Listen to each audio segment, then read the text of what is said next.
જય સ્વામિનારાયણ. હવે 50મો MCQ.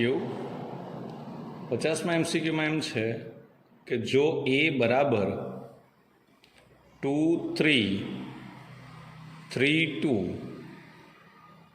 અને a સ્ક્વેર બરાબર x y y x તો x અને y ની કિંમત શોધો. તો પહેલાં a સ્ક્વેર આપણે શોધી જ કાઢીએ. એ આપેલું છે, a સ્ક્વેર મેળવવાનું છે એટલે 2 3 3 2 2 3 3 2 બરાબર. અહીંયા જે જવાબ આવવાનો છે તે a સ્ક્વેર, પણ a સ્ક્વેરની કિંમત પાછી તમને આપેલી છે x y y x. હવે અહીંયા જો હું કિંમત શોધું તો 2 2 4 વત્તા 9 એટલે 13. 3 2 6 વત્તા 6 એટલે 12. 3 2 6 વત્તા 6 એટલે 12. 3 3 9 9 ને 4 13. તો આને ને આને સરખાવવામાં આવે તો x બરાબર 13 અને y બરાબર 12 આવે છે. એ 50મું થઈ ગયું. 51. 51માં એમ કહેવામાં આવે છે કે જો a વત્તા b બરાબર 3 5 7 0 અને a ઓછા b બરાબર 1 3 1 0 તો b બરાબર ખાલી જગ્યા. તો આપણે એવું કરીએ કે a વત્તા b બરાબર 3 5 7 0 ને a ઓછા b બરાબર 1 3 1 0 1 3 1 0. પહેલાંમાંથી જો બીજું બાદ કરવામાં આવે તો આ થઈ જશે 2b. 2b બરાબર 3 ઓછા 1 એટલે 2, 5 ઓછા 3 એટલે 2, 7 ઓછા 1 એટલે 6, 0 ઓછા 0 એટલે 0. હવે મારે b શોધવાનું છે એટલે b બરાબર ઉપરથી જો બધામાંથી 2 સામાન્ય કાઢવામાં આવે તો 1 1 3 0. 2 અને 2 કેન્સલ, તો બીની કિંમત આપણને મળી જાય છે 1 1 3 0. એ 51મો MCQ. 52મું 52મું આવી ગયું છે આગળ, એટલે આપણે એને કરતા નથી પાછા. 53મો MCQ એમ છે કે જો a બરાબર 2 3 -3 2 તો એડજોઇન્ટ ઓફ a બરાબર ખાલી જગ્યા. તો પહેલાં જ તમને ખબર છે કે એડજોઇન્ટ મેળવવું હોય તો એડજોઇન્ટ ઓફ a શું થાય કે અગ્રવિકર્ણના ઘટકોની એમનામ જ રહી અને પશ્ચ વિકર્ણની અદલા બદલી થઈ જાય એટલે આપણો જવાબ આવી જાય. એને કહેવાશે a ડેશ. એટલે અહીંયા થશે 2 -3 3 2 બરાબર a ડેશ, એટલે કે પરિવર્ત શ્રેણિક બની શકે. આ 2/2માં અગ્રવિકર્ણ એમનો એમ, પશ્ચ વિકર્ણના ઘટકની અદલા બદલી. 54માં એમ છે 55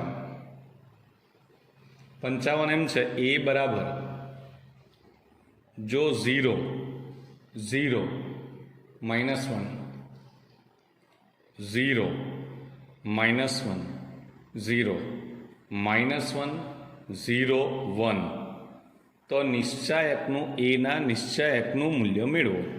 તો એના નિશ્ચાયકનું મૂલ્ય મેળવવું હોય તો પહેલાં એ બરાબર શ્રેણિકને આપણે પહેલાં નિશ્ચાયક ફોર્મમાં લખવાનો એટલે કે 0 0 -1 0 -1 0 -1 0 1, તો એને લખાઈ શકાય આમ 0, તેના ગુણાકારમાં કંઈ બી આવશે 0, આ -1 ને આ અને આ ડાબે એટલે આપણે 2x2 મેટ્રિક્સ આવે 0 -1 -1 0, એટલે જવાબ આવશે -1 0 -1, એટલે આન્સર આવશે 1.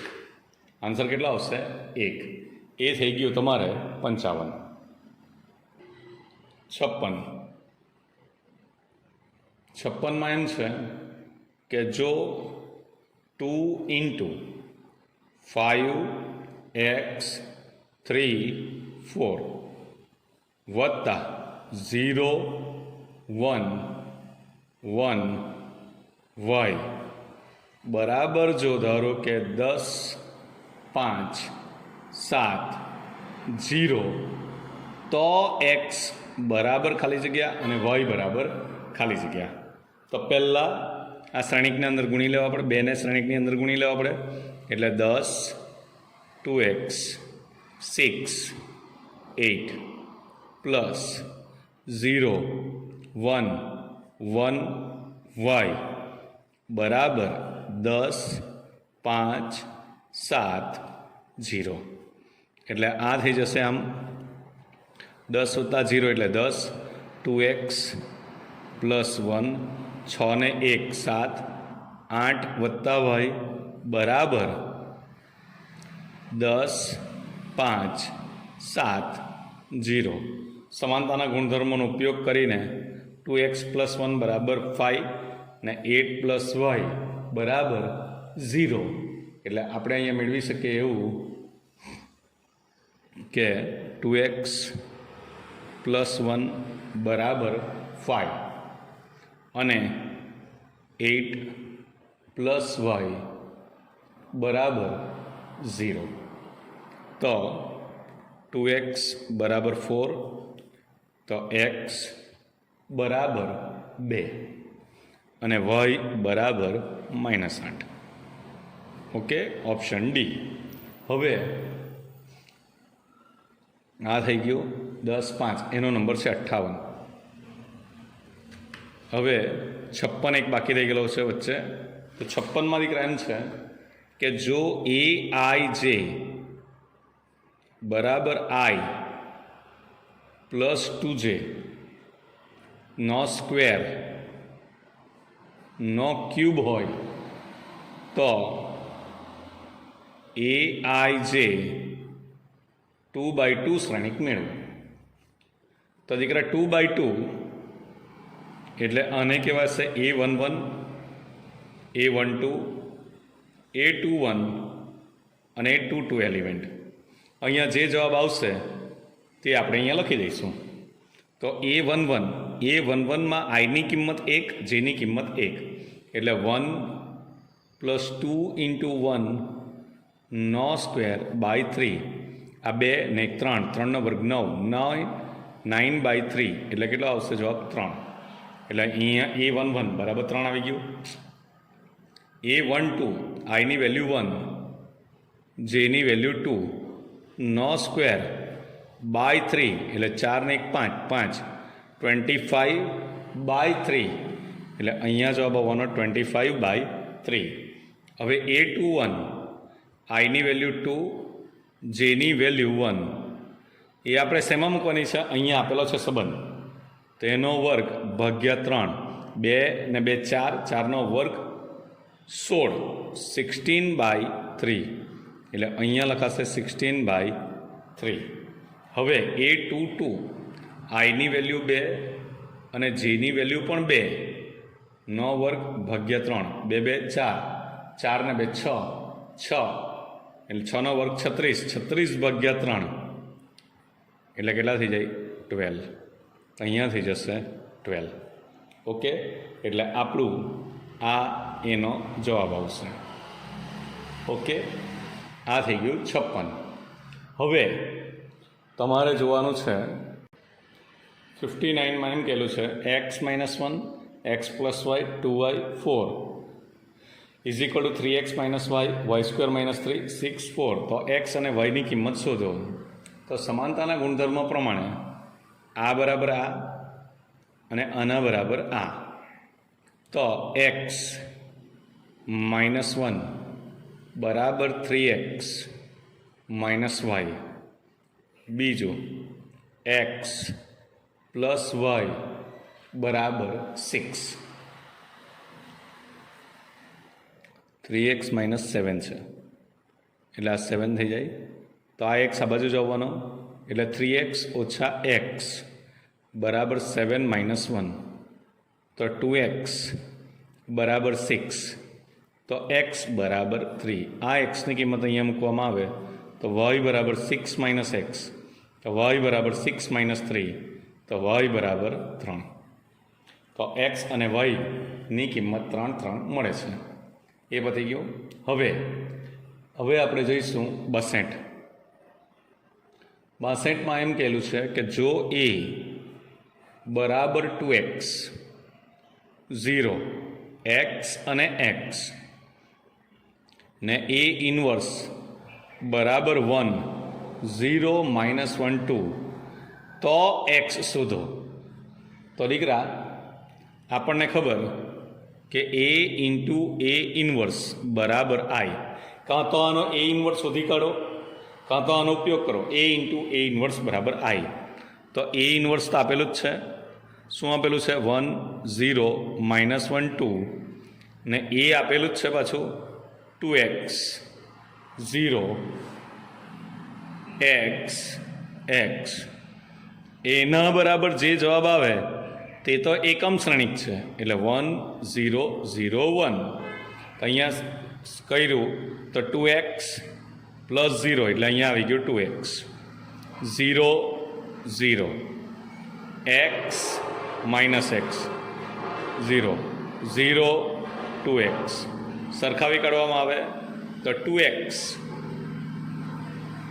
બરાબર 1 તો x બરાબર 1/2 જવાબ મળે છે.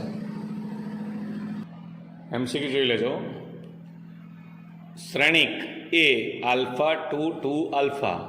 તો શ્રેણિકનો ક્યુબનો મોડ્યુલસ 125 છે. તો આપણે પહેલાં જે આપેલું છે તે જ લઈ લઈએ. તો એ ક્યુબના શ્રેણિકનું મૂલ્ય 125 છે. એનો મતલબ એમ થયો શ્રેણિકના મૂલ્યનો ક્યુબ બરાબર 5નો ક્યુબ. મતલબ કે શ્રેણિકના નિશ્ચાયકનું મૂલ્ય 5 થાય. શ્રેણિકના નિશ્ચાયકનું મૂલ્ય 5 થાય એટલે આલ્ફા 2 2 આલ્ફા બરાબર 5. એનો મતલબ એમ થયો આલ્ફા સ્ક્વેર માઇનસ 4 બરાબર 5. તો આલ્ફા સ્ક્વેર બરાબર 9. તો આલ્ફા બરાબર પ્લસ ઓર માઇનસ 3. તો આલ્ફા બરાબર મને પ્લસ ઓર માઇનસ 3 મળે છે. તેવી જ રીતે ચાલો તમને એમ કહેલું છે alpha x minus y plus 2 x plus alpha y plus 3 બરાબર 0. આપણે આ મેથડ આવી શીખેલા કે alpha 1 minus 1 alpha x y બરાબર માઇનસ 2 માઇનસ 3 એટલે એક્સ બરાબર એ ઇન્વર્સ બી એવું લખતા હતા આપણે. કારણ કે આ એ એક્સ અને બી હોય તો એ ઇન્વર્સમાં નિશ્ચાયકનું મૂલ્ય 0 હોય તો એ ઇન્વર્સ મેળવી શકાતો નથી. માટે આપણે અહીંયા એવું સ્વીકારી લેવાનું કે આલ્ફા માઇનસ 1 આલ્ફા ના નિશ્ચાયકનું મૂલ્ય 0 નથી. માટે આલ્ફા સ્ક્વેર પ્લસ 1 0 થવું જોઈએ નહીં. એ ક્યારે નહીં થાય? જ્યારે આલ્ફાની કિંમત આરમાંથી કોઈ પણ લેવામાં આવશે ને તો પણ આ કોઈ દિવસ 0 થવાનું નથી. કારણ કે સ્ક્વેર છે વત્તા 1 છે. સ્ક્વેર એટલે ધન મૂલ્યમાં જો 1 ઉમેરવામાં આવે તો કોઈ દિવસ 0 થતું નથી. એટલે એનો ઓપ્શન આવશે સી. આ એવું છે નોટ ઇક્વલ ટુ 0 લેવાનું કારણ એક્સની કિંમત મેળવવી હોય તો એ ઇન્વર્સ ઇન્ટુ બી આવે છે. એટલે ઉકેલ મેળવવો હોય તો આ પદ્ધતિ છે ને, આ એ ઇન્વર્સ મેળવવો એટલે એના નિશ્ચયકનું મૂલ્ય શૂન્ય થવું જોઈએ નહીં. જો શૂન્ય થાય તો ઉકેલ મેળવી શકાતો નથી. તમને એમ કહેલું છે A1111 હોય તો A100નું મૂલ્ય મેળવો. તો હવે આપણે એક આગળ કરેલો છે, તેમાં અહીંયા હતું A10. તો પહેલાં આપણે લઈ લઈએ A² શોધવું હોય તો A × A આવે. એટલે આપણે આ 1 1 1 1 1 1 1 1 1 1 અહીંયા જે જવાબ આવશે તો A² આવશે દીકરા. તો A² કેટલો આવશે? 1 + 1 એટલે 2 2 2 2. એનો મતલબ એમ થયો A² બરાબર 2:1 2:1 2:1 2:1. હવે જો ધારો કે A³ મેળવવું હોય તો A³ બરાબર A² × A. તો A મેં અહીંયા લખ્યું 1 1 1 1. A² આપણને મળે છે અહીંયા 2 2 2 2. તો એનો જે જવાબ આવશે તેને કહેવાશે A³. તો 2 + 2 એટલે 4. 2 + 2 એટલે 4 4 4. તો આપણે A³ બરાબર આમ લખી શકીએ 2:2 2:2 2:2 2:2. જો A² હોય તો 2:1, A³ હોય તો 2:2. તો A100 હોય તો આપણાથી લખાય 2:99 2:99 2:99 2:99. અથવા તો એને જરાક જુદી રીતે લખવું હોય તો 2:99 કાઢીને 1 1 1 1. એનો મતલબ એમ થયો કે 2:99A. ઓકે, એટલે એનો જવાબ થાય છે 2:99A. 66 5x 10 8 7 એના નિશ્ચયકનું મૂલ્ય એટલે આ દીકરા થઈ ગયું 5x 10 8 7 બરાબર 25. સો 35x - 80 is equal to 25. So 35x is equal to 105. So x is equal to 3. આવી રીતે આપણે બધા MCQ ગણ્યા છે.